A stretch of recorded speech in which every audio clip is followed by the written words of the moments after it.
18 November 2024 দৈনিক যুগান্তর। নির্বাচনী ট্রেনের যাত্রা শুরু। জাতির উদ্দেশ্যে ভাষণে ডক্টর মোহাম্মদ ইউনূস। স্থবির 1352 উন্নয়ন প্রকল্প।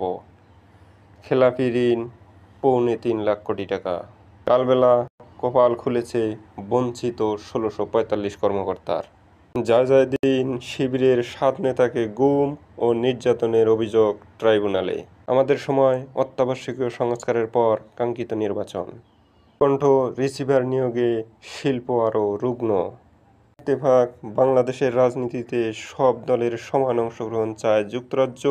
Catherine West. সমকাল ট্রাইব্যুনালে আজ দাঁড়াচ্ছেন সাবেক 10 মন্ত্রীসহ 14 জন। বাংলাদেশ প্রতিদিন হিসাব মিলছে না চাওয়া পাওয়ার।